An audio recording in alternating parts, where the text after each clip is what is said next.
Let's podcast alongside Joe Giglio. I'm Joe Ovius inside the Eford Studios in downtown Raleigh, thanks to Empire Properties and thanks to Copiers Plus. Joe, guess who gets to use the Kyocera scanner and printer today? I do. As a small business, although this is for personal use because I got to get a new HVAC system. So I got to sign some stuff, scan it, send it off, right? Simple as that. Beautiful. That's just a small thing, right? Now imagine doing that multiple times over, and you got to track all these documents on a business level, not just a little simple person level. That's where Copiers Plus can help you out. So again, go check them out online at copiers-plus.com. We have plenty of interactive things to get into today, but I feel like we can start today's show with a little potpourri of things that are going on, a cornucopia of news. If Will it be fragrant? I mean, we're a couple of dudes in a 10 by 10 studio. It's gonna get fragrant at some point. Shout out to the Creed-naissance, Joe. I called it. The Creed-naissance continues. They did win last night. They won. No, not only did the Rangers win last night, and the Rangers have been fueled by "Can you take me higher?" Who else won last night, Joe? I met the Vikings. I wasn't even thinking about the Rangers. The Rangers and the Vikings won last night. And you're probably, wait, how, what? Yeah, so the Texas Rangers, their turnaround, they have credited Creed and the song Higher. And if you're watching on YouTube, I'm actually going to pull up. Can I ask you a serious question? Yeah, ask me a serious question. That I really just don't understand. What?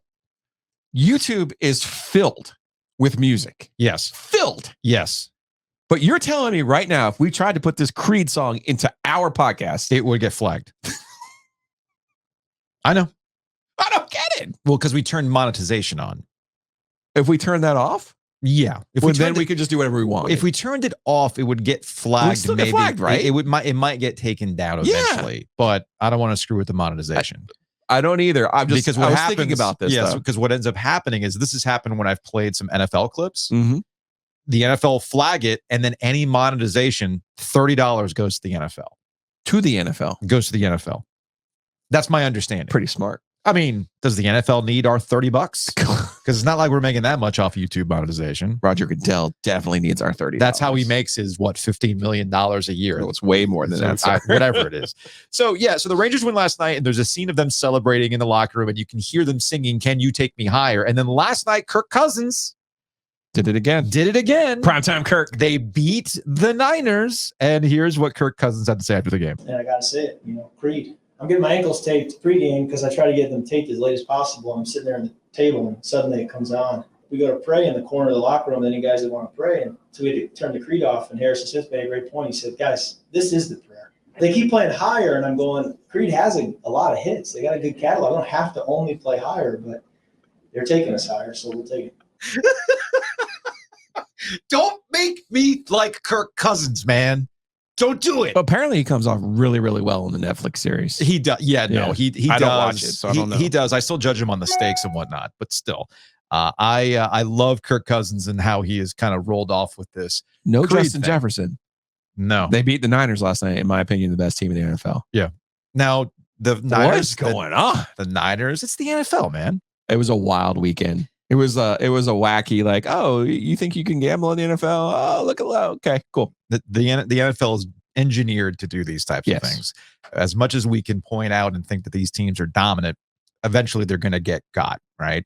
And to your point yesterday, you can't overreact to some of the results. I mean, sure. Was I overreacting to the Dolphins' loss? Probably. That's what I meant. Like, I hate it when people do that. Like in the NFL, like the record of these teams. Okay, cool. Mm-hmm. But it's the NFL. This isn't like you're playing UTSA compared to playing, Texas A&M, Texas. It's not like you're playing a one-win Virginia team. Who would lose to them? Oh, wait. We'll get to that later. So I bring up the Creed-naissance because, to your point last week about how there's an age range thing with Creed, I have no nostalgic pull for Creed because when they were coming up, I was beyond the age where that stuff would resonate with me. I viewed Creed as a Pearl Jam knockoff. Posers. Yeah. Creed was part of a rock religious Pearl Jam. I guess, yeah. Whereas, and Kirk Cousins is right. Creed is like prayer. Okay. Yeah. Because Scott Stapp, very religious. I actually knew somebody back in college who was highly religious, and Creed was her favorite band because of that reason. I was always a Newsboys guy or Petra. Regardless, Should I know what either one of those? no, that's a deep cut for people who went to youth group in the 90s. Okay. All right. If you went to youth group in the 90s and I just brought up Newsboys, you're going, hell yeah, let's go. Or was it John Michael McDonald? I think that's another. No. Or Keep forget. no, not him. He's not in the cave anymore.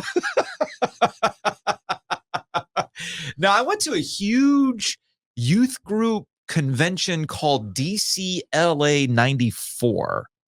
And there was all sorts. This is explaining a lot to me right now. Yeah, I went with the ahead. San Joan of Arc youth group in 94. I was 15. Oh, you were still in Florida? Yeah. Okay. Yeah. Because I was in public high school, but I was still part of a youth group organization back then. And I'm trying to think of the other huge acts that were there at this thing. Oh, Amy Grant performed. Yeah. Of Baby fame, but she was originally a Christian artist. So I'm sure Kirk Cousins was at this event too. I mean, if I ever run into Kirk Cousins, I'm going to ask him, hey man, were you at DCLA 94 in DC? And he'd probably like, oh yeah, man, great. Regardless, the reason why I bring up Creed, SEO that, Joe. I know It's going to get you far. the reason why I bring up Creed is because the Carolina Hurricanes and the Carolina Panthers need to start listening to some Creed. Okay. And to your point about the Renaissance, these are younger guys who probably watched montages about this stuff. I had a guy reach out on Instagram saying, to your point about Creed and the Nostalgia Fest, if there's this Creed reunion tour, I don't know if there is or there isn't, that it's going to get highly emotional for some of us. And let's see if I can bring up this. It's in a glass case of emotion, me at a Creed reunion tour, and there's a guy just, you know. Come on, let's go there.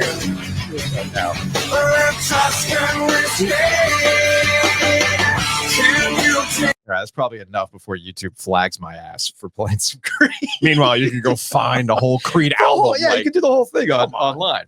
So I bring up the Canes. makes no sense to me. I bring up the Canes because they're still on this road trip. They're back from the West Coast, but they're actually in Tampa tonight. Okay. A couple news and notes about the Carolina Maybe play Hurricanes. some defense.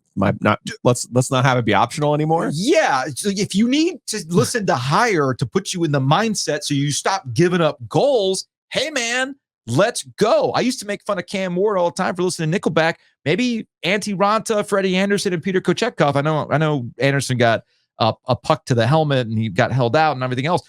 But yeah, man, to just pump it through the locker room because it's working for the Rangers. It's working for the Vikings. Maybe it'll work for you. To your point about the defense, shout out to Colin. He does a Canes blog called Home Ice Advantage. And he posted this on Threads, scored the second most goals in the league, 28. Their power play ranks 10th in the league at 26.7%. Good. Averaging 4.5 goals a game. That's great. Yeah. Tied for shorthanded goals with 4. Awesome. But here's the problem. They've allowed the most goals than any other team at 30. Their penalty kill ranks 29th in the league, 67.9%. And they're tied for allowed shorthanded goals. So to Colin's point, I just like looking at the weirdness in these numbers. It really is some chaotic energy from the Carolina Hurricanes so far. And I know you're supposed to lean into the slogan, but you're not supposed to lean in that hard for the slogan, guys. But I'll say this, and tonight against Tampa, we're not going to see Andrei Svechnikov, even though he says he's a couple days away. He had the non-contact jersey off at practice yesterday. And of course, to kind of encapsulate the way things have gone for the Carolina Hurricanes so far this year with injuries to Corey Lavalette and the busted teeth avatar on Twitter that everybody loves so much, Svech took an errant puck to the face. Here's a guy who just got the non-contact off. He's practicing. He's almost back. Boom, stitches to the chin, man. Stitches to the chin. That's just kind of how the October has gone for the Carolina Hurricanes so far. Still no word on Aho, too. I know Rod Brindamore alluded to the fact that we're probably not going to see some of these guys tonight. Maybe once they get back to I was going to home. say, we get 2 home games this week, Thursday, Friday, back to back. Looking We'll see forward to that. both of those games. Looking forward to getting those guys back. I'm sure they are too. You know, even though it's early in the season, it'll still. You gotta get your game together, man, because it is about the process. Mhm. And you know, with Rod, some of those. Oh, he's so process driven. This is stuff that won't won't sit well with him. No. Meanwhile, the Carolina Panthers are back. We got the CJ Stroud Bowl on Sunday between the Panthers and Not even the Bryce Young CJ Stroud, but just CJ Stroud. It's the CJ Stroud Just Bowl. CJ Stroud. I'm telling you right now, because there was a question, I think this was from David Newton at ESPN, who covers the Carolina Panthers, straight up asked him, hey, you've seen how CJ Stroud's been playing this year, and you see the success the Houston Texans seem to be having in year one with their head coach. And you had a choice. You had a choice to make. You went with Bryce Young, CJ Stroud. And what have we talked about? Stroud made more sense for a Frank Reich coach team in terms of checking off the boxes of quarterbacks we know that Frank tends to like, not Bryce Young. And here is the question and answer. At what point during the pre-draft process did Bryce, in your mind, separate himself from Stroud? And has anything happened since to say, hey, that gap could be tighter now? I'm, as you would expect, I'm not going to comment about, I'm more than happy to talk about our quarterback. I thought the whole quarterback draft class was a really good class. I really enjoyed diving into each one of them. I thought they all were good players. If you looked at my scorecard on all of them, I thought they were all good players. We just thought Bryce was the best. I thought Bryce was the best, not taking anything away from anybody else. So we're excited to have him. I really don't want to. We talked a lot back then about what we liked about Bryce and why we chose Bryce. And so I'll just leave it at that. Good deflection from Frank Reich on that question regarding Bryce Young versus CJ Stroud. Wasn't exactly a ringing endorsement of his choice. No, it wasn't. Which I hate all of this for Frank Reich. I do. It gets to my second clip I do. about how Frank doesn't exactly sound like he's on board with a lot of these things, right? So this week marks the official start of the Thomas Brown play calling adventure for the Carolina Panthers. And he was asked about the process coming out of the bye week now that he's no longer the play caller. No, we've had, Thomas and I had another good discussion this morning, just about the transition and about philosophy and, our approach this week and in general. With every day, I feel better. I feel great about it. So Thomas is ready. It'll be an organic thing. There's still going to be a lot of collaboration. Thomas is going to be in charge. It's not going to be micromanaged. What's always the tell? What's always the tell, Joe? We're totally not micromanaging this. We're endorsing the coach. We're never going to fire him. Yes, I'm endorsing. I'm not going to go anywhere near this. No. He's got the vote of confidence. Vote of confidence. Oh, Dreaded. I'm not micromanaging. Why do you unprompted? You telling us you're not going to micromanage? Oh, buddy, you're absolutely going to. I kind of feel like Frank Reich would be better off as a college coach where he only had to meet with the media once a week, as opposed to talking to them every day. Because he can't help himself a little bit, right? Yeah, like he's maybe a little bit too honest. I appreciate that about him, actually. Yeah, because he continues, but he also gets himself in knots. Contribute like they do, but Thomas will be, his personality, his decision making will be based on, will be the play-by-play decisions. What we do as a game planning process, that will still stay the same as it's been. So there you go. There's Frank Reich on Thomas Brown. But to your point, so he does kind of get himself into knots when talking about stuff. I appreciate it because it gives me context. It gives me content as well. But it's not helping him, especially when you're 0-6 and all eyes are on you as to why it's playing out this way. Now, I think the answer is easy for the Carolina Panthers and why any level of adjustments going forward aren't necessarily going to help. Their defense is decimated and their offensive decisions, who they brought on, are not panning out outside of Adam Thielen. They got a decision to make too at running back. Miles Sanders has not exactly been lighting the world on fire. He's been bad. He doesn't play. The last time we saw the Panthers, Chuba Hubbard plays because of injury. And if Miles Sanders is healthy, I would still, based on what I should say, has been bad. Yeah, he's not fumbling and doing all these other things. He's just ineffective. And if you've done the self-scout, I'll be really curious to see with Thomas Brown if they actually get to trying to run the ball more effectively, as we saw early on against the Dolphins. They've had success when they actually try to huddle, run the ball, establish, and then try to make things work for Bryce Young. But I guess we'll see on Sunday against the Houston Texans. We also have the trade deadline coming up.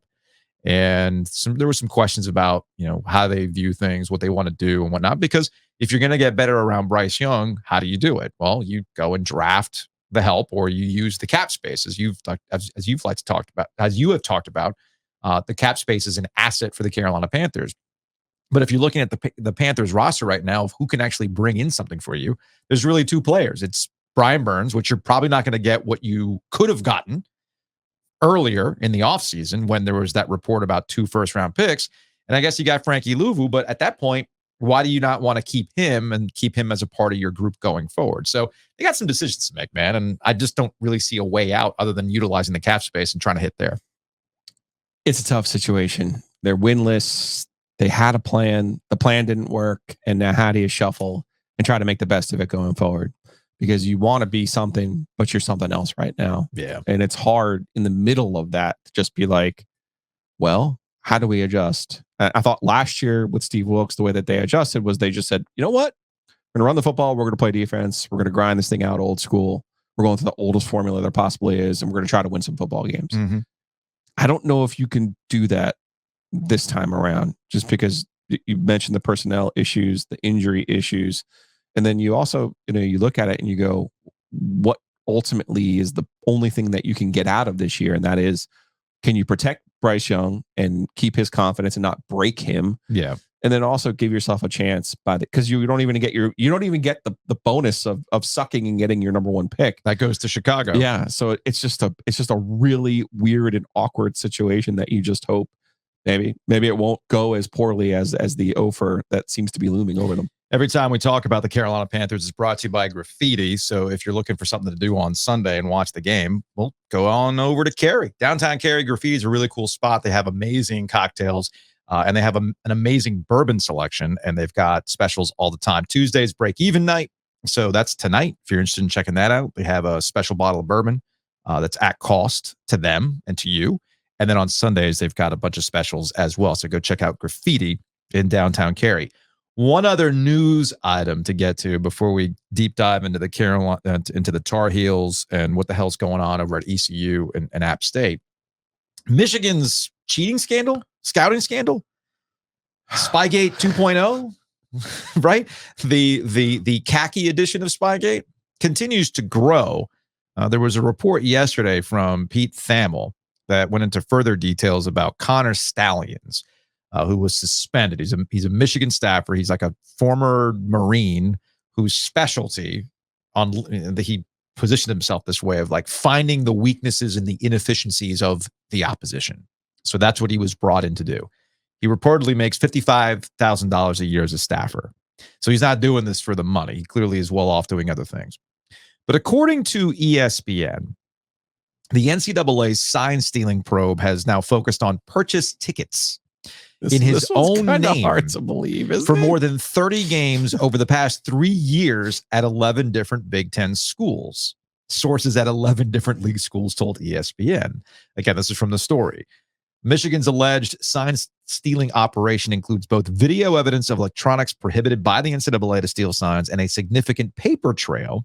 Stallions forwarded the tickets he bought to at least 3 different people in different areas of the country, which hints at the breadth of the operation. So I scroll, I'm like, all right, so what rules are actually being broken here when you buy a ticket?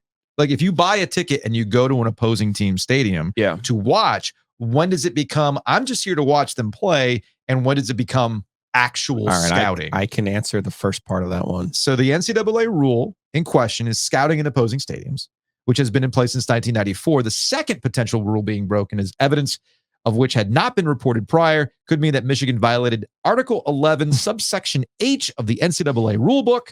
Quote, any attempt to record either through video or audio means any signals given by an opposing player, coach, or other team personnel is prohibited. So what is going on here? I could tell you the first part of that rule, because now that we're going to have teams from California and Texas in the league, I understand why it was put in. Okay. My friend Dave used to be assistant soccer coach at NC State, and I would just say, why don't you just go over to the Duke game, watch Duke play? Yeah. Because he's friends with John Rennie. He used to work over at Duke, and John was the coach there for a long time. He's like, I cannot go to the game. And I go, what do you mean? He's like, it's an NCAA violation. And I was like, go to the game. Yeah, because you're not allowed to scout in person. Because if you're in a league with Stanford can't do the same thing you can do and get in a car in 20 minutes and go watch your future opponent. Oh, That's why they have it in okay. place. Okay. So I understand that part of the rule. Now, what is, as I've often asked coaches and ADs, what is the actual punishment for breaking said rule? Everyone usually kind of just throws their hands up. Who knows? Yeah. Right. So yeah, like if Dave Doran's son ended up playing at Carolina, technically he'd need like a special exemption to go watch his kid play at Carolina down the road, because you're not allowed to just go to games. Yeah. Because that's what the film is for. You're allowed to watch film. Okay. You're allowed to do all of those things. Okay. Now the second part of this, like stealing signals, I'm just going to question the effectiveness of all of this. Mhm. Okay. Especially now when other teams know, even before. Like, think about how ridiculous it is on the sideline at NC State when they're holding up the black curtains to hide the signs and all this other stuff. It's like, do you realize how hard, like, let's tie this into Carolina right now. Mm-hmm. Mac Brown's having a hard time getting his team number 10 in the country ready to play against a 1-win team. Mm-hmm. You know how hard it is to sit there and tell the linebacker, okay, when I give you this 3 sequence of signals in a span of 3 seconds before the ball is snapped, it means they're going to run this play. Yeah. Like, do you know how hard that is? This isn't the Patriots filming something that the Rams have never run before in practice. Mm-hmm. Okay. To differentiate Spygate from this. Or WikiLeaks for that matter. Or even WikiLeaks, somebody giving away a playbook. This is actually going to a game and saying, okay, this is what they do. It's really effing hard in real time to send signals from your staff to the linebacker who's sitting there as the safety, as the quarterback of your defense. Well, The Athletic recently did a revisit of WikiLeaks. This was over the summertime. Bruce Feldman and various others at The Athletic had gone in and talked to principal actors, and then obviously, was it Elrod? Larry Elrod, who I think it was Tommy. Tommy, thank you.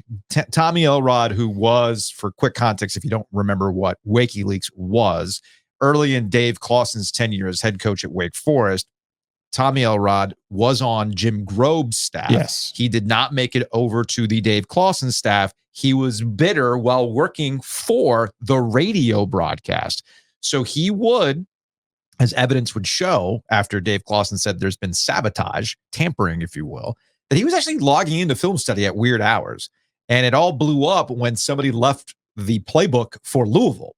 On the sideline of the game. On the sideline of the game, right? That's different than somebody trying to translate signs and then I get so it. they And knew exactly what was happening, and they talked to one player who said, yeah, I didn't know what to do because once I forgot who the player was, but I think it was in the Louisville game. The Louisville defender was shovel pass coming. He's like, what do I do? Do I call a timeout? And I think the quote was, I'm paraphrasing here, was, am I supposed to call a timeout in this situation and possibly ruin my scholarship because this is about to get blown up?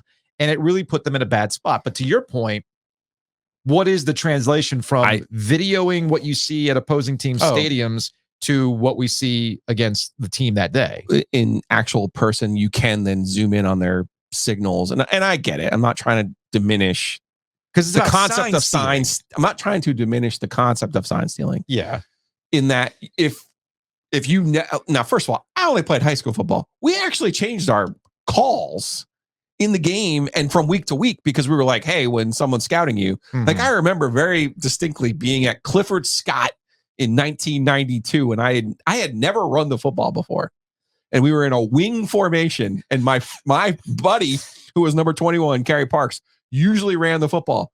Now I'm number 22, and I lined up in Kerry's spot, and the linebacker goes, he's getting the ball, like he pointed to me, they're running the football, they're running the sweep, the sweep, and I was like, and to your point, I was like, like, what is about to happen here? Yeah. Of course, I fumbled because I had never run the football before, and they knew the play. And you're like, what do you do? Right? But that's just scouting. Mm-hmm. And I'm not trying to diminish, like, hey, if you saw signals, linebackers are smart, right? Like Jermaine Pratt is like a computer brain, okay?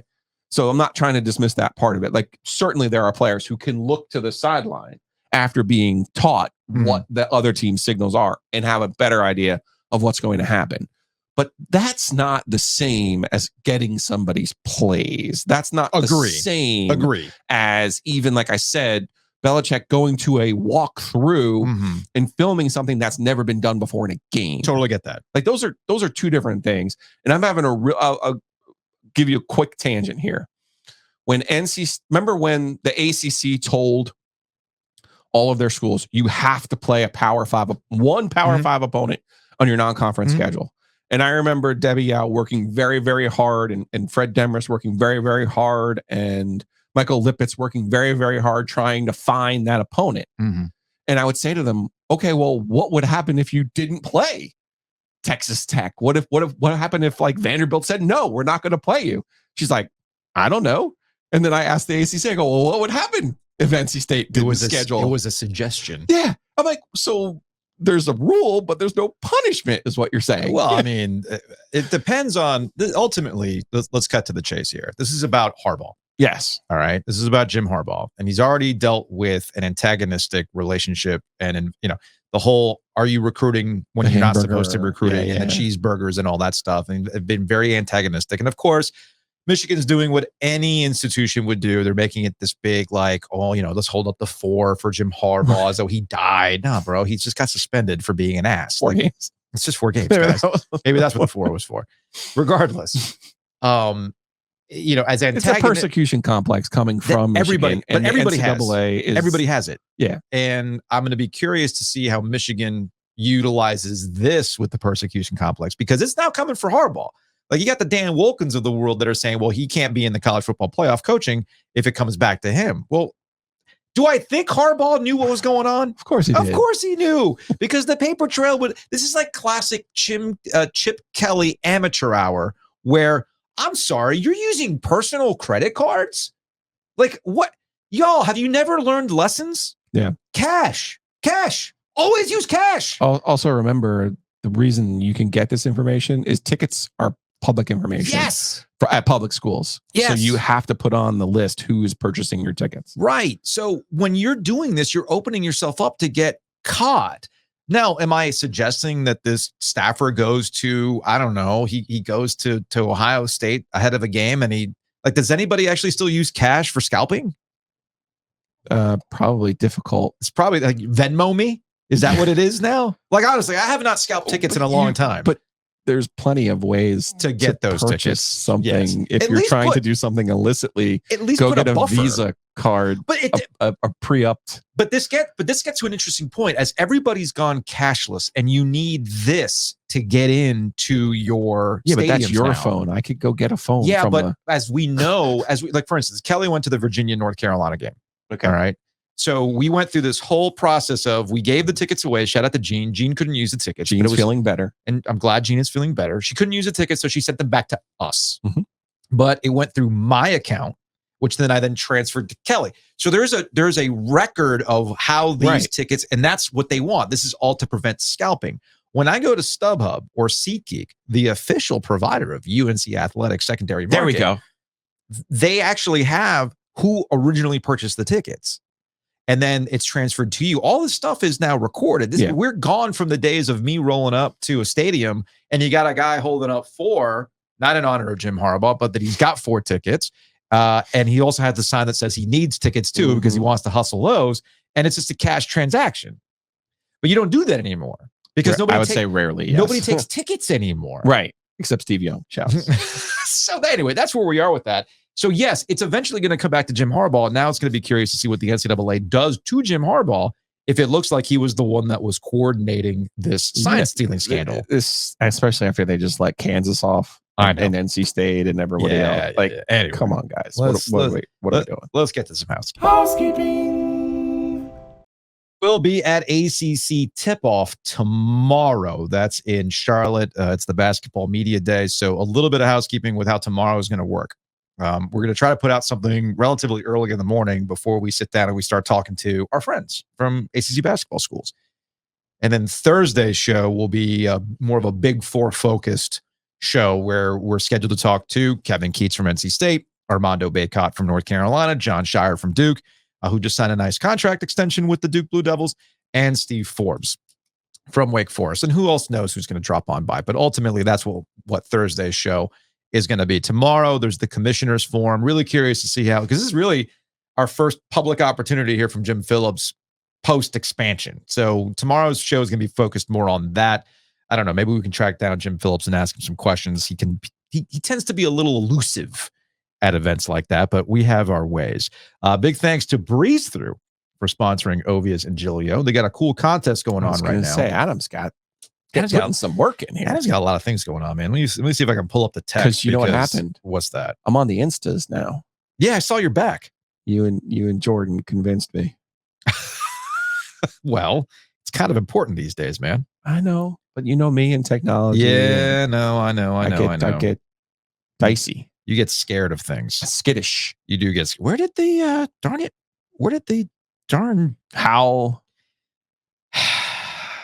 Yes, it's Homecoming Howl. It's Homecoming Howl, and I'm sitting here trying to find the text from Adam. Do you want me to do it? I found it. Okay. I found it finally. So it's Howl at the Moon, Yes. and they got a local artist, Ellie Smith, that did the windows at the arena store for Breeze Through. Special mural for homecoming, game day, beat Clemson, et cetera, et cetera. But here's what Breeze Through is going to do as part of the Freeze Crew At Hurricanes games. You're going to get 4 tickets and an opportunity to be a part of the Breeze Through Freeze Crew. All you have to do is go to the arena store this week, pick up a fresh Breeze Through Howler, and they've got the best local craft beer there. Trophy Wife, Vicious Fishes Octopills. They got R&D Riviera, Mother Earth, and Circe seltzers as well. So you buy the Howler, snap a pic of it in front of the mural, and post it to Instagram with the hashtag Howl at the Moon, and you got to tag Breeze Through NC so they can track you and things like that. And a winner is going to be picked on next Sunday. Awesome stuff. Breeze Through. I was on 64 yesterday in Cary. I was like, you know what? Breeze Through right here. I'm on it. Also, big thanks to Whitaker and Hamer. Go check them out. WH.lawyer. Again, that's WH.lawyer. Attorneys and counselors at law. We're going to need Whitaker and Hamer for you again, since we're driving out. Well, we're driving separately, but when you're going to Charlotte, are you going to have another traffic incident? Should I take the train tomorrow? It's probably too late to take that, right? What time do we start? Commissioner starts at 8:30 in the morning, man. There's no way you're making it there Okay. at 8:30 in the morning. Just go the speed limit. Use cruise control. Try it. It's a struggle. It's Try real. It, well, just alert Whitaker and Hamer that they might have yet another traffic violation that they might have to utilize for you.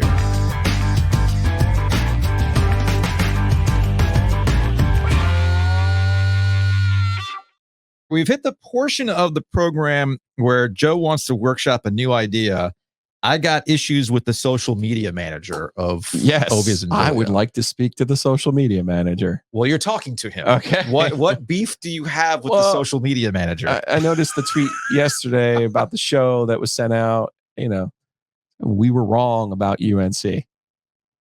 I'm sorry. Were we not? What were we wrong about UNC? What part were we wrong about UNC? When we're talking in real time about a team that's 6-0 and has put themselves in position to make the college football playoff, and they have a path to the college football playoff, how are we wrong at that point? We were wrong. We were wrong not to predict that they were going to lose to a 3-touchdown underdog. I would say that we were wrong in thinking, or at least I was wrong in thinking. Maybe we're using the royal we, or I was using royal we incorrectly. No, I think we were on the same wavelength. No, see, I think where I was wrong was I thought that Carolina had put shit like that behind them. Like what happened against Virginia, I thought would be behind them because to your point, I thought so too. Because to your I didn't think they were going to lose to Virginia. No, at home. To your point yesterday, this wasn't fluky. No. That's what I like. That's the thing. How am I supposed to predict that? If shit happens, shit happens. Because it's football. Right. All right. If there was some fluky thing that happened, you're like, hey, man, that's just the way the football bounces sometimes. And to Mac Brown's point on Saturday after the loss, a lot of football teams go through this. A lot of teams have that one loss that you wish you'd had back. But typically that one loss comes in 2 forms. Either it's a top 25 matchup where they were just better than you and somebody has to win and somebody has to lose. That's how it works. Yeah.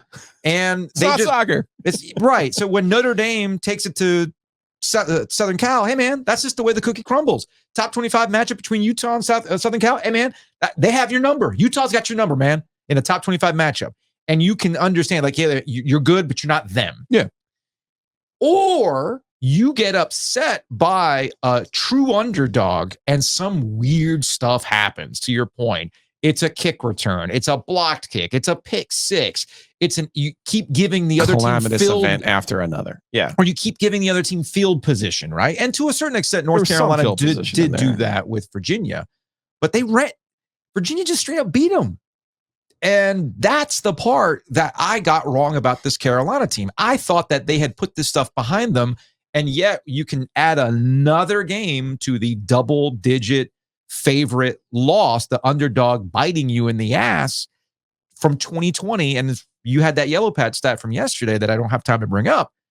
Yeah, they're 6-5 in an ACC games. That is as an a double outlier. That is an outlier in the case of North Carolina versus everybody else. And the question is, why? Why does it keep happening to them? Which gets us to some YouTube comments. Because good. But I just pushed back a little bit in the sense that we were wrong. Okay. Because we were talking about it as it was happening, like being 6-0 and the way that they had played. Sure. You can't assume that something calamitous is going to happen. This reminds me of the time Laura Keeley, former colleague at the News and Observer. Shout out to Remember Keels. when Jameis Winston won the Heisman Trophy, Mhm. then came back the next year and Florida State was preseason number one, Mhm. national champs, the whole thing. Laura did not vote for Jameis Winston as the ACC preseason player of the year. Mhm. And people were like, well, you're just a hater. You're this, you're that. She's like, he's going to do something stupid where he's going to get suspended or something dumb is going to happen.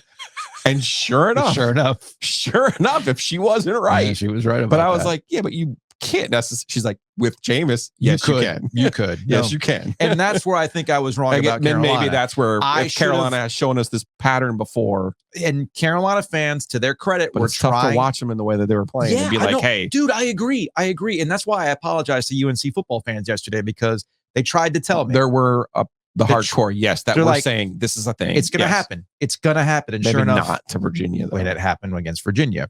So this is we got a lot of comments about this stuff on YouTube. And one of the comments said, I can't disprove your point that UNC's loss to Virginia was a coaching failure, as we've obviously gotten a lot of history of not showing up for these easy games. That being said, offensive execution was atrocious on Saturday, more so, I'd say, than any game this season. I'm talking bad. Half of Drake May's incompletions were overthrown higher than Ovia's after 3 groove wagons. And the other half were bobbled by a wide open Nate McCullum. Again, these are things you can't predict. McCullum had been coming up, right? So it's not like the play calling was the smoking gun. I'll agree there. In my honest opinion, real coaching failure would be if Mac had pulled a Bizdelic in the post-game interview with regard to the miscues and then proceeded not to address them with the players and the staff all week in practicing going to Atlanta. Y'all have been saying all along that it's all there for UNC if they can just manage to put the pieces together. Myself and other Heels fans have been skeptical of these claims. Again, why I apologize to UNC fans. But I do think if we could swing a turnaround win at Georgia Tech next week, that might be the best proof of your theory yet. And if we don't, what's Riley's number again? Might need a Magnifico or 7. Text the king, y'all. 919-306-8598. It's on the yellow pad behind Joe.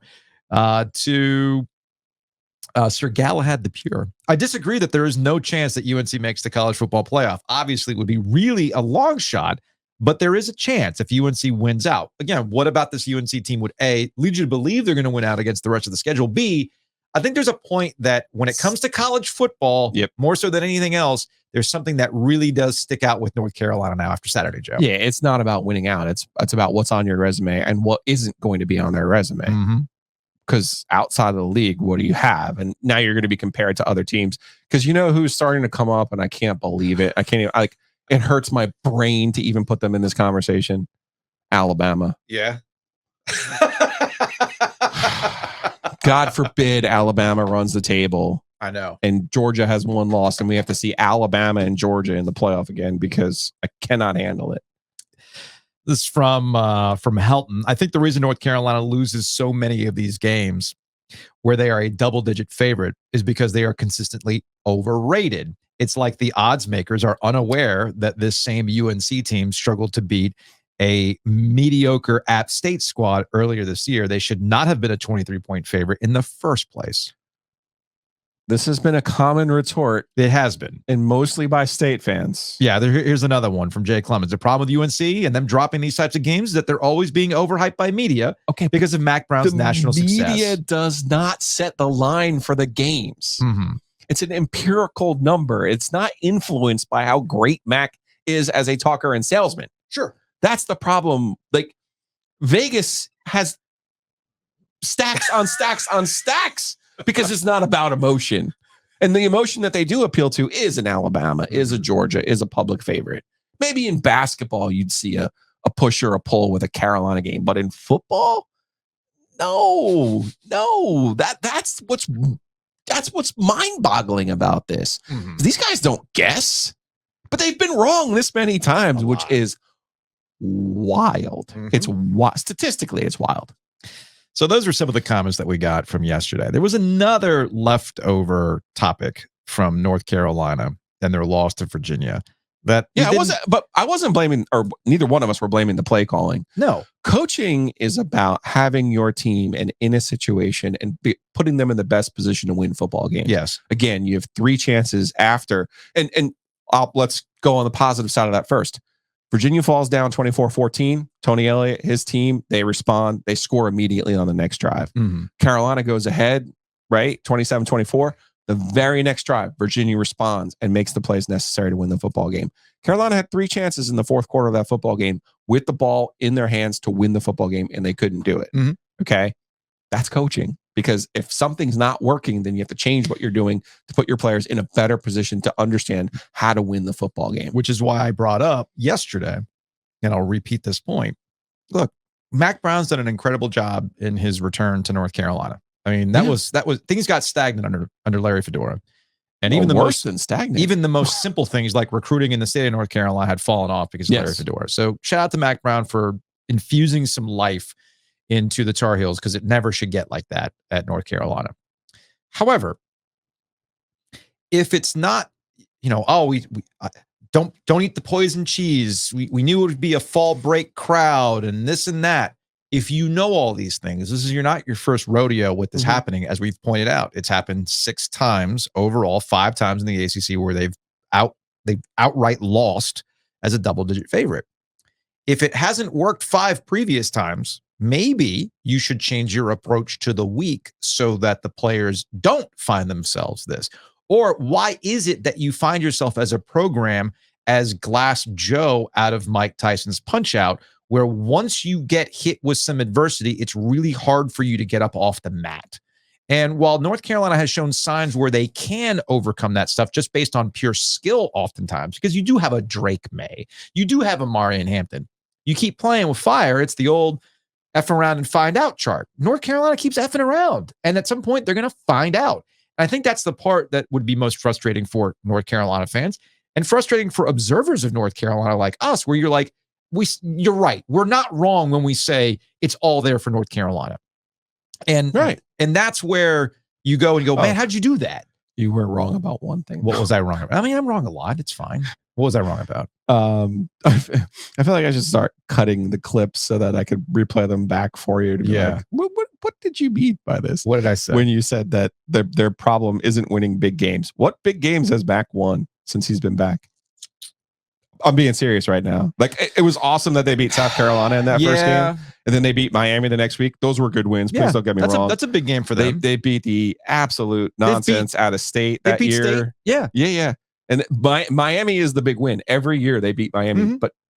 And getting to the ACC, maybe we have our own colored thoughts about what Miami is. But seriously, and getting to the ACC championship game, like I don't expect them. But I'm being serious because I was in the car yesterday, as I want to do. Like, I like to get a little replay, get those reps in to figure out what's going on. No. And I was sitting there thinking, going, did they have a big bowl win? What was his actual best win? No. Remember, that was the best trick he ever pulled, losing to Texas A&M. Yeah. And going into the next year being preseason top 10. You know what? You're right. They haven't won a big game. They've beaten Miami, right?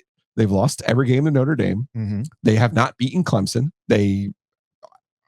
No, you're right. They beat South Carolina in the Mayo Bowl twice. Does App State in South Carolina twice?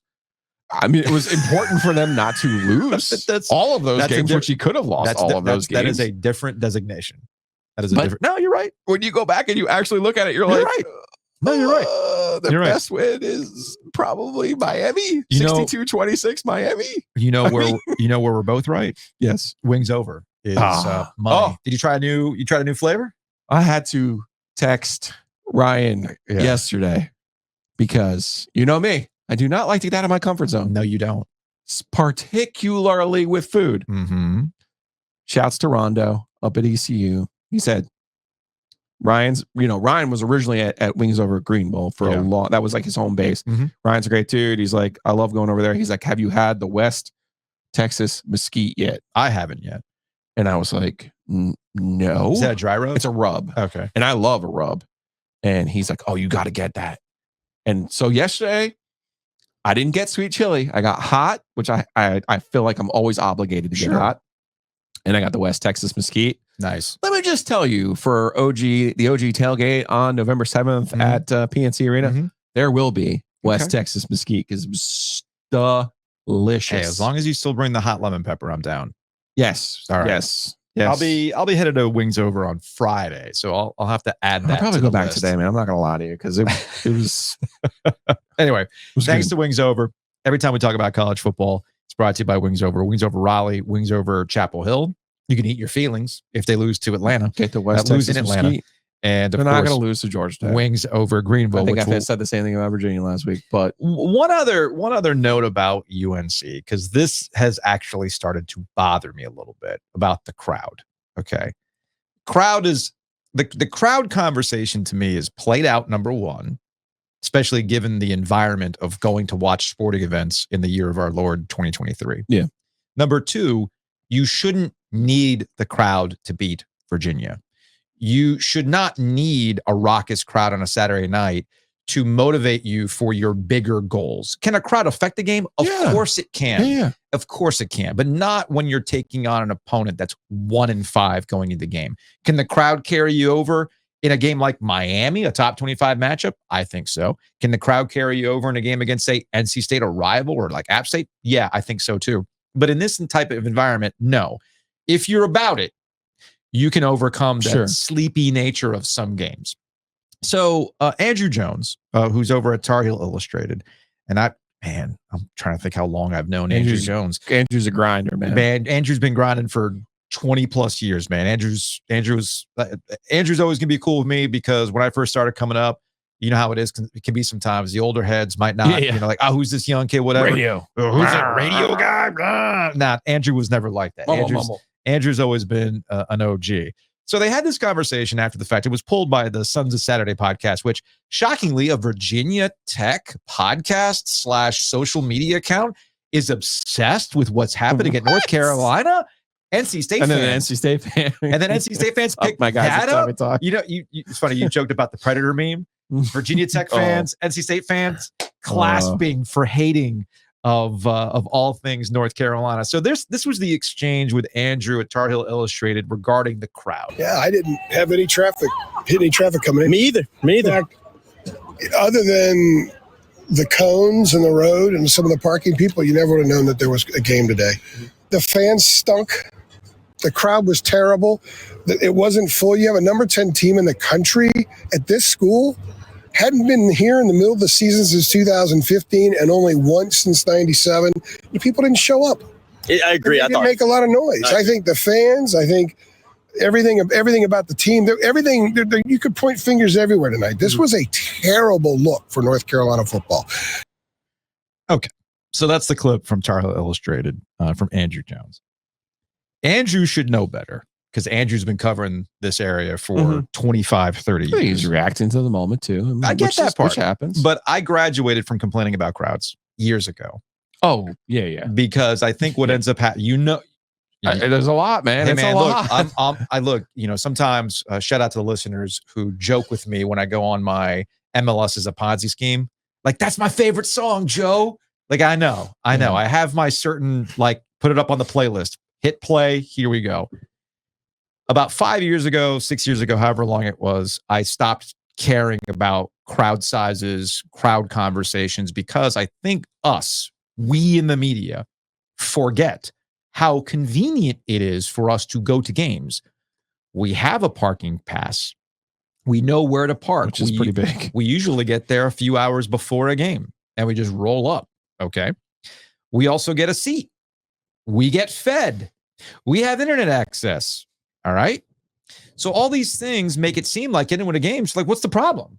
And we know going into it, we're going to be there for a long time. Fans don't have that time, especially when you have kids and things start to add up, both in terms of time and in terms of money. because going to a sporting event now is freaking expensive, man. Trust And me. when you get to October in North Carolina, people like to joke about the summer and the beach and everything else. Now, man, I would argue that the worst time of the year in North Carolina for sports in terms of time allotment is October. Everything's happening in October, from the fair to the Canes. Eventually, you got basketball, you got youth sports, you've got marching band competitions, you got all these things going on. And at some point, you have to make decisions. Well, how am I going to go to the hockey game in the morning and then get to the game at night? What time am I going to get back? It's a commitment. It's a commitment, man. Financial and your own emotional and everything. And I get it. And I didn't send you that clip to like bag on Andrew because I think he does good work. And I think he was kind of reacting in the moment. I'm using Andrew's clip because I'm with you. I'm not trying to do this to bag on Andrew. Yeah. All right. I'm using Andrew's clip to illustrate a talking point that probably has to be eliminated from these types of games. Oh, I agree. For two reasons, as I illustrated. One is, if you're about it as a football team, you power through that shit. Number two, fans are making decisions now for multitudes of reasons. And you have to adjust what you expect. And that's why I just don't really get wrapped up in the crowd stuff this day. We're going to see this with basketball, by the way. Oh, do you know how mad I was when the NC State Miami game time came out as 8:00? Oh, screw that. That's past my bedtime. Well, the Clemson NC State game's at 2, right? I'm like, perfect. Let's go. And I'll be able to watch that game before I take Jacob to hockey. I got you. Like, that stuff matters. I got you a credential, by the way, for the Miami game. When is that game again? Next Saturday. But it's 8:00. Is that November? What is that? November? I might be in Roanoke, Virginia for that, man. Well, I don't know. I might be. No, the Roanoke, that's when NC State's at Virginia Tech, right? Like November 9th. I'm actually going to be up there. If only this hockey. magical Google machine in front of us could produce a schedule. Anyway, let's go. Oh, no. Before we leave, though. Yeah. I found statistically North Carolina's best win at Mac Brown 2.0. Okay. And I never would have come up with this because it was a non-conference game. 2021, they beat Wake Forest. Remember, Wake Forest won the Atlantic Division that year. Wake went 11-3 that year. That's their best win. That's funny. Yeah, that is funny. Shout out to Homefield. Check them out, homefieldapparel.com. Use that promo code OG23 to save 15% off your first order. My brother used the OG23 promo code to get a really nice NC State sweatshirt. Hit your brother up for a loan or something. Well, I think I need to. No, you got to hit my parents up for that. You sure? Yeah, you think? Your bro's like in Iceland, and telling you, man, I got what do they call that? Social media envy? FOMO? Yeah, I'm like, whoa. Fear of missing out. What is going on? This guy's a traveler. Yeah, no, my brother's on it. No. My brother is bankrolled just like I am. So the bank so of Ernie's the answer. Yeah, Ernie's the answer. I'm trying to get him that Miami jacket. They just don't make one yet. Hey, you know, we'll have to put a special word in. You want to get in my dad's social graces, by all means, send him a satin jacket. But Homefield's got those bomber jackets. They do. That are freaking sweet. The pit one is the best of the ACC choices right now. So go ahead and use that promo code OG23. There really is something for everybody on that Homefield site, and the quality of those sweatshirts, the quality of all of their merch, great stuff. Also, big thanks to Hometown Realty. They got brokers all across the area and throughout North Carolina. And as you were pointing out yesterday, new construction, man. That's a big deal. You got to have your foot in the door, and more than 60% of Hometown Realty's business is in new construction. So you might look around, you might be driving around going, Giglio, what are you talking about? There's all this new construction. And if it is, you better have a way in because it'll already be sold. That's why you go to myhtr.com. The expertise, the experience of Barry Woodard's team from here to the coast, more than 6 locations, more than 250 agents, and the simplicity of using myhtr.com for all of your real estate needs. Also, thanks to the Butcher's Market for sponsoring Ovies and Giglio. Kenneth all over the place, man. Kenneth on the socials. He said he was out at a golf tournament yesterday, and people were listening. Yes, to lung cancer initiative memorial tournament for Ben Hinson. And I'm pulling this up on YouTube if you're watching. There's Kenneth. He's got I believe he's got the egg with him. I know. As he was grilling up. Making me a little bit jealous that he was like, yeah, we're going to do that for the OG golf. Well, my understanding is that there was an issue with the equipment. He had an equipment They've had issue. all kinds of ancillary issues with their grills and trailers, if I Mhm. remember correctly. Yes. He had to wash his hair that day too. I mean, I don't know. No, I'm I kidding. mean, you know, No, Kenneth is I'm great. tired. I got a headache. Butcher's Market's awesome, and it's great to see them out in the community. So You know what cures that? A steak sandwich. Go to the butcher's market. yes, that's a valid point.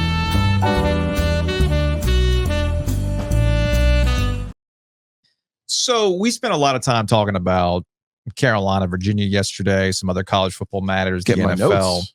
One thing that we did not get into, but I wanted to devote more time to, is what the hell is going on in Greenville? What the hell is going on in Boone? Now, I do think they're two completely different issues.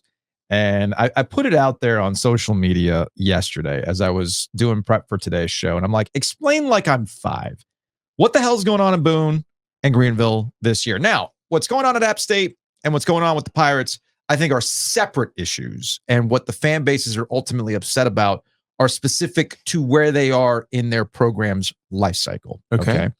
So, Kevin, a former colleague of ours, referring to Sean Clark at App State, he's just not capable of being the head guy, which most of us have known. Attention to detail, sloppiness, just little things that trickle down from a head coach. It's been trending this way for 3 years, but now coming to a full boil. Strong bet there's a new head coach next fall.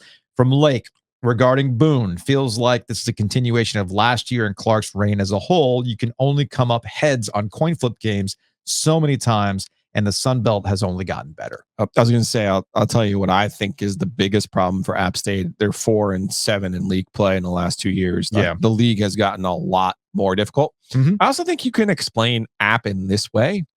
They went from Scott Satterfield to Eli Drakewitz, which was a little bit of a easier transition because it was all of Sat's players. Yeah. So basically, you had Drink there for 1 year. Who did he really recruit Right. in 1 year? Yeah. I'm not trying to blame him for where they are now, but like there's a when you go from Satterfield, like this lifer, to Drink, who was an interloper, then to back to a lifer. You got to rebuild. And guess what year it is? Mhm. It's year 4. Mhm. Like these are the guys who should be from that class, from those strongest years. Like Drink went 13-1. Like these guys should be flying right now with that type of class. That also doesn't account for there was a pandemic in the interim. Yeah. So I have less questions about App and where they are now. I can more easily explain why they are where they are Mhm. than I can for ECU. Quickly about App. In their last 12 losses, 10 of them have been decided by one score. Yeah, All right. I mean, All 4 losses this year have come down essentially to the final play. The Old Dominion game, which they lost 28-21, they fumbled an exchange on 2nd and 1. If they just converted the first down, they could probably run out the clock the rest of the way. Instead, they have to give the ball back, and I believe there was a 4th and 10 that they gave up against Old Dominion, and there's your ball game. You also have, look, are there some mistakes? Like I just mentioned that exchange. Joey Aguilar, who was not the quarterback they thought they were going to have, but actually looks like I like him. He's pretty decent, Mhm. but there's a little feast or famine with him as well, based Sure, on what he's I've a been able to young watch. quarterback. And youth, to your point about the recruiting, that cycle might be coming home to roost, and it's up to Sean Clark to get App to where they need to be, and that might be next year or the year after. Yeah. I get the frustration, though, because I don't think App State's played a normal game in like 2 or 3 years. It's No, been the most bizarre tough. thing. Now, to ECU. And again, I put this out on social media, and people were doing, an awesome job just kind of break this down for me. And, like Jeff made a really good point. This is the new world order of Group of 5 football. Winning year in and year out is over unless you have enough NIL money to get, and more importantly, keep talent on your roster. There you go. And that's what I was There realizing you about go. ECU. Dude, they had like 28 transfers out of the program last year. And not because Mike Houston's doing a bad job. It's just that, hey, man, NIL is going to change the game. And if somebody can throw more money at you at a Power 5 school, that's where you're going to end up going, right? ECU's offense is really bad. Mhm. Really, really bad. We're talking like Scotty Montgomery, John. I texted our friend Denny O'Brien. Well, ECU's offense right now makes States look like the '89 Niners. Like Yes. they're just bad. I had texted Denny O'Brien, like, hey, man, what the hell's going on? Because Denny's been around the program for a long time. He's like, man, the offense sucks. It's the John Thompson levels. Yeah, the offensive line lost a starter to Auburn and one to Oregon. Do you think like they volunteered to go there? No, that's NIL money. No. Also, they're so they go 8-5, 7-5 in Houston's 3rd and 4th years. And I actually think Mike Houston's a really good coach. Their schedule was very difficult at the start of this season. but that does not excuse losing to Charlotte. ECU should never lose at home to Charlotte. Agree. And also that they can't score any points. But everything, and they also lost. They lost Keaton Mitchell and Holt Nailers. Those two guys were dudes. Mhm. Mitchell in particular, I don't think got enough attention while he was putting up the numbers that he did. And then finally, everything I've learned, I learned from Phil Steele. Yeah. Do you remember the old turnover margin that he would go through and say, if a team was really good at turnover margin in year one, I promise you in year two, that's not something that's sustainable. Yeah. Just as we've seen with Bill Barnwell with his thing with NFL teams and how their records in close games Mhm. will always find its level. ECU was plus 13 last year. Joe, it's really hard to be plus 13 over the course of a college football season. They are actually plus 1 this year, but that's still a significant difference for a team that cannot get anything going on the offensive side of the football. There's something deeper going on at ECU, and I do think there's a way to tie it between App State and the Pirates.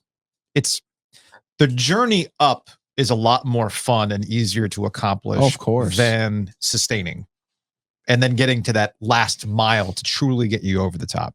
So App State goes from an FCS level program.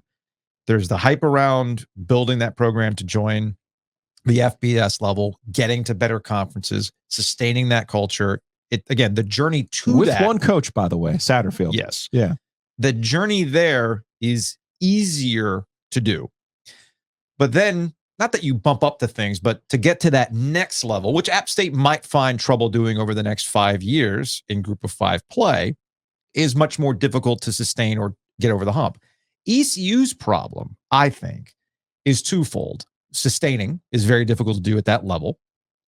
And ECU is the poster child for the collateral of conference realignment. Straight up. ECU has always been the team that people go, well, what about ECU? How come they can't latch on? Well, the problem is North Carolina is flooded with FBS programs. ECU's in that mix. And they're kind of an afterthought when it comes to the ACC because there's already 4 schools in North Carolina from the state. So they're not going to add another one. The Big 12 might have been. My thoughts on that. Yeah, no. And the Big 12 might have had an inkling of adding ECU, but they've never really been in good position to jump on because they're not really viewed as a brand anymore either.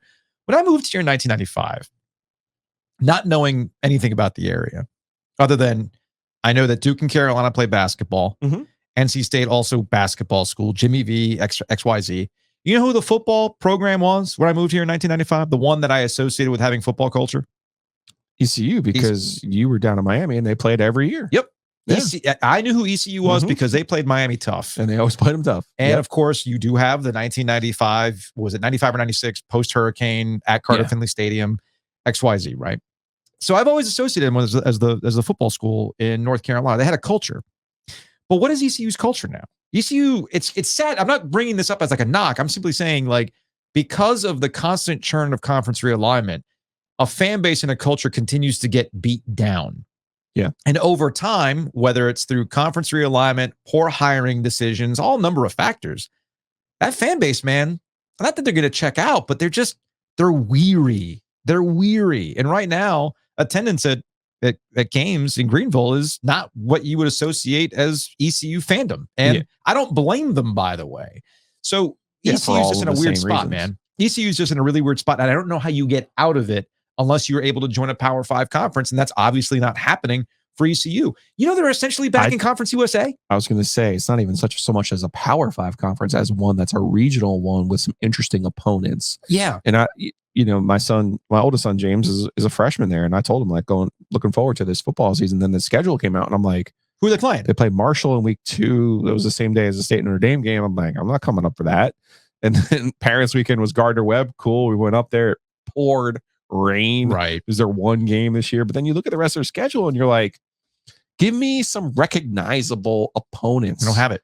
And I know Charlotte. I would love to see them be in a league with Charlotte and App State, where you're like, oh, okay, cool. You could build ODU. You know, you could build some sort of hate and familiarity with some of these guys. But I wish I could solve ECU's problems for them, because I feel like ECU and Boise State is probably another example where you look at it and you go, what happened to these great kind of programs that were football identity? Mm-hmm. And to your point, they had those builds.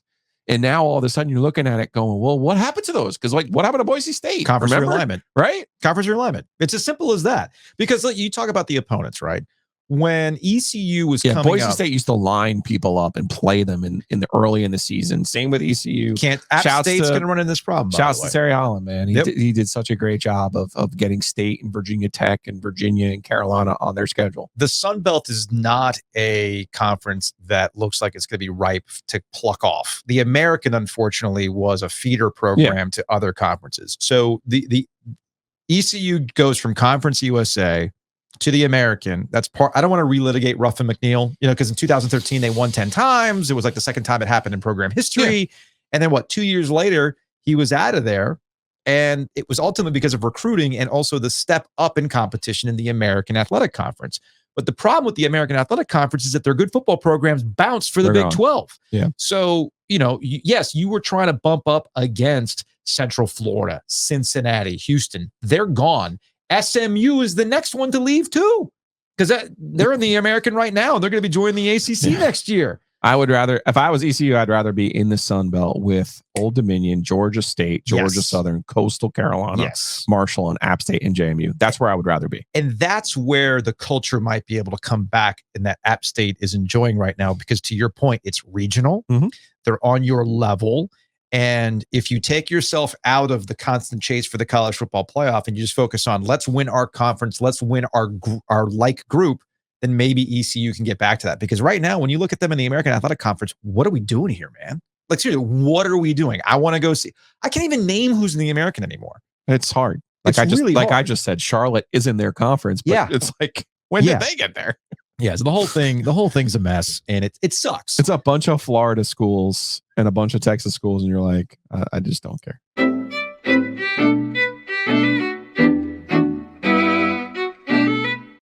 Thanks to Mosquito Authority and Pest Authority for sponsoring Ovias and Giglio. Go check them out, bugsbite.com. You might not need the mosquito stuff now that we're getting frosts in the morning, and the mosquitoes are going to go away until next summer. No, but you need that moisture protector underneath your house. Moisture barrier is the 360 moisture barrier. Mm-hmm. Game changer. Go to bugsbite.com. Punch in your zip code. Okay. Mm-hmm. You're going to see all kinds of deals there, including some of those to go check out that moisture, get rid of those. Because really, Joe, you don't want the M words under your house. No, you don't. You do not want those words under your house. You definitely don't want to. I remember somebody from Security Authority walked in my house. They go, "Do you smell that?" And I'm like, "No." What? They were like, "That moisture." They're like, I was like, I don't no idea what you're talking about right now. Because my crawl space, you can actually I'm 5'11" and it's 6'1", 6'2" is space. Look up green stuff. You don't want it. No. Get rid of it. So they can handle that for you. Now, you can have other issues that affect your house. That's why you need insurance. That's where Matt Davis, State Farm, comes into play. Check him out online. Matt had a week, man. He had a great week. InsureGarner.com, theoginsurance.com, or just call them directly, 919-779. Keep calling. 8277. Yes, because we have smart listeners. We do. That was Don't let us down. I feel bad that I did not share with you that in real time. Nicole was like, "Hey, you got great audience." They call, they just, "Hey, can you save us money?" They're not unrealistic. Yeah. They're just like, "Hey, can we have a conversation about it?" Absolutely. Give them a call, 919-779-8277. Let's get out of here with some Hey Joe questions. Thanks to Oakwood Pizza Box. I sent Anthony a video from Epcot. I was in Italy. Actual Italy. Yeah. Yeah, in real Italy. Yeah. And I showed him a pizza window. I'm like, I'm here getting the real stuff. He enjoyed that. Authentic New York slice. Which, by the way, as we were talking about pizza, I think the phone was listening, and my brother showed me this clip of some guy putting all this pepperoni and ranch on this pizza. And it was that Tony Baloney guy. Because remember, Anthony referenced this guy named Tony. I'm like, that's not a real person. He goes, he absolutely is. He makes some pretty crazy pizzas. And sure enough, it was put on my feed. I'm going to have to send it to Anthony because I'm like, you've never put this amount of pepperoni on a pizza before. No. You should try that. You should definitely try that. All right, let's go to the hashtag from our friend Jim over at ILM. Yeah. ACC Network, one of your restaurants from the 3-day weekend in Raleigh episode just won an investment from Shark Tank. It's Buena Papa. Have you been to the one at Morgan Street? They have a location at PNC, by the way. It's loaded fries. No. It's good stuff, Papa man. potato, got it. Yeah, Yeah. why not Papa get it? Right. Yeah. So we love to see that. I'd like to see locals getting some run. But yeah, I've had the Papa's fritas. Yeah. I've had the Greek version of their French fry, their loaded French fries. It's really good. They got like chicken and feta cheese on it and various other things. It's really good. They have a Mexican version too. That's going to put you to nap. Ooh. That's nap time for you know, you. I like that. Yeah, I know you like having a nap. It's a good thing for me. From our friend Ken, am I driving the pod to tip off so that Giglio does not get another ticket? See, look at Ken looking out for me. No, we are driving separately. We are driving separately this time. Sorry, because I won't be getting there until late. Shout out to Nada crashing to his place tonight before we get to ACC. Feels like kickoff. maybe it's an OG fund. Maybe we should just splurge. For what? Hotel room. I don't know why you're laughing. No, I'm not sharing a room with you. We've done that before. I don't want to anymore. We're going. We don't have to. We don't have to. We're saving money. I was gonna say we could stay in Salisbury. I think there's like There's a good Cuban restaurant in Salisbury. I mean, Maybe we can crash Goran's place in consider. Salisbury. we need to consider. Maybe. All right. From Matt, I know NC State's offense is a mess, but +10 at home versus Clemson coming off a brutal loss. The Pack have to be able to cover that. Yeah, listen, I never bet on State or bet against State. So I realize I pick this every week, but Yeah. I think State's going to play their Super Bowl. And I thought about this again on the rewatch. Yeah. Virginia just played their Super Bowl. They did. Now they happen to win the football game, but they played a great game. I think State is going to play well. I love that Dave is benching people for penalties. I know. It's about time. I was very excited It's what you got to see do. this yesterday. It's what you got to do. That's progress. From Tom, don't know if Joe Ovias just hates the Dolphins or me after yesterday's podcast, but I'm now Team Giglio with friendship ended with Ovias. Now Giglio is my best friend. He photoshopped you onto a guy and crossed me out. God, I look young. What happened to that guy? Look at all that hair. Goodness gracious. I don't look like that anymore. I was a baby in some of these pictures. Like, it's entirely possible that I overreacted to the Dolphins' loss to the Eagles. But it shows you that deep down inside me, the Dolphin fan still lives. Because you know me. I don't usually get too worked about that stuff. No, you don't. You love it when casual Heat fan Joe comes out. I do enjoy that. When Heat culture Joe Caleb. comes out. Caleb Martin, baby. Let's go. We'll get out of here on this. This is from Instagram. The There- Instas. There have been these things where it's like Latino versions of teams. So basically, Oh, yeah, it's the classic case of a Hispanic guy asking Los their buddy, Spurs. how do you pronounce this? How do you Yes. pronounce this? And It's shout taco. out to my grandparents where it's classic old Cuban abuela stuff where it wasn't Kentucky Fried Chicken, it was Kentucky Chicken Fry. Okay. Like all those types of things. So here's this ACC edition. If I can get the sound. Eso es Clemson Tigers. Y este equipo aquí, José. Pittsburgh Panthers. Yeah, Pittsburgh Panthers. That actually does track. That was close, though. Hey, Sergio, ¿cómo se llama ese equipo? Dookie Blue Devils. And that tracks. Not Dookie. And they're not just doing that because they're a Carolina fan. Right. No. Some abuela is gonna see that and go, oh yeah, see those Dookies. Like, yes, that tracks. Ok, Luis. Y este aquí. Los duros. Syracuse Orey.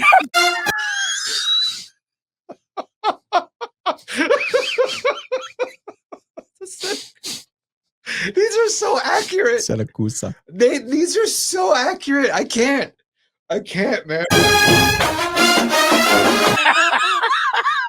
Ok, José, y este aquí. Ese cuñado mío, yo creo que vive allá. Ese North Carolina Tahili.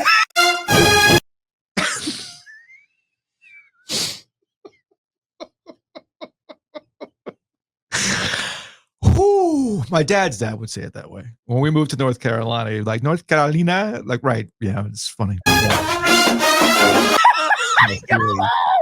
Ok, último. Wake Forest, Damon Baker.